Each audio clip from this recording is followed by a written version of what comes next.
ನನ್ನ ಮಿನಿ ಬ್ಲಾಗ್ಗೆ ಸ್ವಾಗತ ಸುಸ್ವಾಗತ. ಇವತ್ ಬೆಳಗ್ಗೆ ಎದ್ದ ತಕ್ಷಣ ಸ್ವಿಮ್ಮಿಂಗ್ ಕಾಂಪಿಟೇಷನ್ ಹೊರಟಿದ್ನ ತಮ್ಮಂಗೆ ವಿಶ್ ಮಾಡಿ ಕಳಿಸ್ತೆ. ಆಲ್ ದ ಬೆಸ್ಟ್ ವಜ್ರ. ಗೆದ್ದು ಬಾ ಮಗನೇ ತಮ್ಮ. ಬಾಯ್ ಬಾಯ್. ಅದಾದ್ಮೇಲೆ ಫ್ರೆಶ್ ಅಪ್ ಆಗಿ ಈ ಒಂದ್ ಚಕ್ಕೆ ಕಷಾಯ ಕುಡ್ದೆ. ಇದು ಅರ್ಜುನ ಚಕ್ಕೆ ಅಂತ ಹೇಳಿ ಒಂದ್ ಪಾತ್ರೆಯಲ್ಲಿ ಇದೊಂದ್ ಚಕ್ಕೆ ಮತ್ತೆ ಒಂದ್ ಲೋಟ ನೀರ್ ಹಾಕಿ ಚೆನ್ನಾಗಿ 10 ನಿಮಿಷ ಕುದಿಸಾದ್ಮೇಲೆ ಇದನ್ನ ಸೋಸ್ಕೊಂಡು ದಿನಾ ಬೆಳಗ್ಗೆ ಹೊತ್ತು ಖಾಲಿ ಹೊಟ್ಟೆ ಎದ್ದು ಕುಡಿಯೋದಷ್ಟೇ. ಇದನ್ನ ಪ್ರತಿದಿನ ಕುಡಿಯೋದ್ರಿಂದ ರಕ್ತ ಶುದ್ಧಿ ಆಗುತ್ತಂತೆ ಹಂಗಂತ ನಮ್ಮಮ್ಮ ಹೇಳಿದ್ರು. ಇದು ನಮ್ ಕರ್ನಾಟಕದಲ್ಲಿ ಸಿಗುತ್ತಾ ಇಲ್ವ ಅಂತ ನಂಗೆ ಗೊತ್ತಿಲ್ಲ. ಅದನ್ನ ಕುಡ್ದಿ ಸ್ವಲ್ಪ ಆದ್ಮೇಲೆ ತಿಂಡಿಗೆ ಅಂತ ನಾನು ಆಲೂಗೆಡ್ಡೆ ಪಲ್ಯ ಮಾಡಿದ್ರೆ ಮಮ್ಮಿ ಚಪಾತಿ ಹೊತ್ಕೊಡ್ತಾ ಇದ್ರು, ನನ್ನ ತಂಗಿ ಬೇಯಿಸ್ತಾ ಇದ್ಲು. ತಿಂಡಿ ರೆಡಿ ಆಗ್ತಿದಂಗೆ ಎಲ್ಲರೂ ಕೂತ್ಕೊಂಡು ತಿಂಡಿ ಮಾಡ್ಕೊಂಡು ಅದಾದ್ಮೇಲೆ ನಮ್ಮೂರಿಂದ ತಂದಿದ್ ಒಂದ್ ಸೀತಾಫಲ ತಿಂದೆ. ನಮ್ಮೂರಿಂದ ತಂದಿದ್ದು ಅಂದ್ರೆ ಏನರ್ಥ, ಇವಾಗ ಯಾವ ಊರಲ್ಲಿ ಇದೀನಿ ಅನ್ಸ್ಬೋದು ನಿಮ್ಗೆ. ನಾನು ನಮ್ಮ ಮಮ್ಮಿ ಮತ್ತೆ ನನ್ನ ತಂಗಿ ಭೋಪಾಲ್ಗೆ ಬಂದಿದೀವಿ ನಮ್ಮ ಅಜ್ಜಿ ಮನೆಗೆ. ಇಲ್ಲಿ ಬಂದು ಒಂದಿನ ರೆಸ್ಟ್ ಮಾಡಿ ಇವತ್ತು ನಾವು 4 ಜನ ಅಂದ್ರೆ ನಾನು ನಮ್ಮ ಮಮ್ಮಿ ನನ್ನ ತಂಗಿ ಮತ್ತೆ ನಮ್ಮಮ್ಮ ಜೊತೆಗೆ ನಮ್ಮ ಅಮ್ಮನ ಫ್ರೆಂಡ್ ನಾವು 5 ಜನನು ಇಸ್ಕಾನ್ ಟೆಂಪಲ್ ಹೋದ್ವಿ. ಇವತ್ತು ರಾಧಾ ಜನ್ಮಾಷ್ಟಮಿ ಇದ್ದಿದ್ರಿಂದ ದೇವಸ್ಥಾನದಲ್ಲಿ ಗ್ರ್ಯಾಂಡ್ ಪೂಜೆ ಇತ್ತು.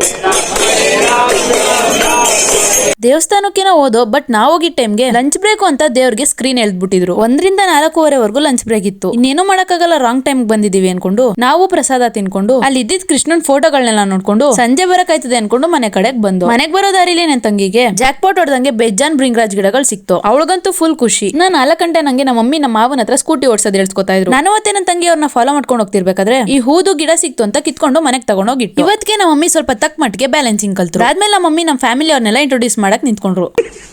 ಅಮ್ಮ ಕುಮಾರಸ್ವಾಮಿ ಅಂತ ಮಧ್ಯಪ್ರದೇಶ ಭೋಪಾಲಲ್ಲಿ ಇದ್ದಾನೆ. ಇವರು ಹೆಲ್ತ್ ಡಿಪಾರ್ಟ್ಮೆಂಟ್ ಅಲ್ಲಿ ಇದ್ರು. ರಿಟೈರ್ಡ್ ಆದ್ಮೇಲೆ ಇವರು ಇಲ್ಲೇ ಬಂದು ಸೇರ್ಕೊಂಡಿದ್ದಾರೆ. ಹೇಳಿ ನಮ್ ತಂದೆ ಅಂತ. ನಮ್ ತಂದೆ ಅಂತ ಹೇಳಿದ್ನಲ್ಲ, ಇವ್ರು ನಮ್ ತಾಯಿ ಸರೋಜಮ್ಮ ಅಂತ. ಈಗ ಒಬ್ನೇ ಮಗ ಅಂತ ಇವರು ಬಂದು ಇಲ್ಲೇ ಸೇರ್ಕೊಂಡಿದ್ದಾರೆ. ವರ್ಷಕ್ಕೋಸ್ಕರ ನಾವು ಬಂದು ಮಾಡ್ತೀವಿ.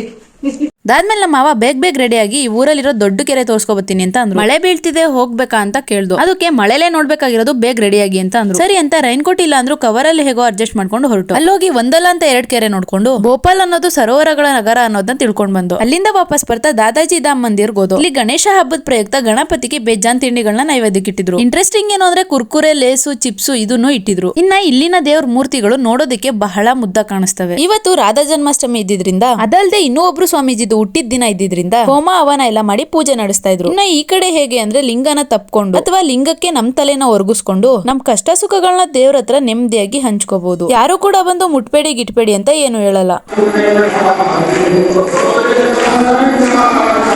ಪೂಜೆ ಮುಗಿಯೋವರೆಗೂ ಇದು ಪ್ರಸಾದ ಇಸ್ಕೊಂಡ್ ಬಂದು ಪ್ರಸಾದಕ್ಕೆ ಅಂತ ಅವಾಗ್ಲೇ ತೋರಿಸಿದ ಚಿಪ್ಸು, ಕುರ್ಕುರೆ, ಲೇಸು ಇದನ್ನೆಲ್ಲಾನು ಮಿಕ್ಸ್ ಮಾಡಿ ಕೊಟ್ರು. ಅದಾದ್ಮೇಲೆ ನಾವು ನೆಕ್ಸ್ಟ್ ಹೋಗಿದ್ದು ಬೆಳಿಗ್ಗೆ ಹೋಗಿದ್ದು ಇಸ್ಕಾನ್ ಟೆಂಪಲ್ಗೆ. ರಾಧಾಕೃಷ್ಣನ ನೋಡ್ತಾ ಇದ್ರೆ ಹಂಗೆ ನೋಡ್ತಾನೆ ಇರ್ಬೇಕು ಅನಿಸ್ತಿತ್ತು ಮತ್ತೆ ಕಣ್ ತುಂಬಿ ಬಂತು. ಅದಾದ್ಮೇಲೆ ಈಚೆ ಒಂದ್ ಗೊಂಬೆಗೆ ಪುಟ್ ರಾಧೆ ತರ ರೆಡಿ ಮಾಡ್ಕೊಂಡು ತಂದಿದ್ರು. ಅಲ್ಲಿಂದ ಮನೆಗ್ ಬಂದು ಊಟಕ್ಕೆ ಅಂತ ಈರುಳ್ಳಿ ಪಕೋಡ ಮತ್ತೆ ಬಟಾಣಿ ಗ್ರೇವಿ ಮತ್ತೆ ಚಪಾತಿ ಮಾಡ್ಕೊಟ್ರು ನಮ್ಮ ಮಾವ. ತಿನ್ಕೊಂಡ್ ಮಲ್ಕೊಂಡೆ. ಇವತ್ತಿಗಿಷ್ಟೇ. Thanks for watching. ಬಾಯ್.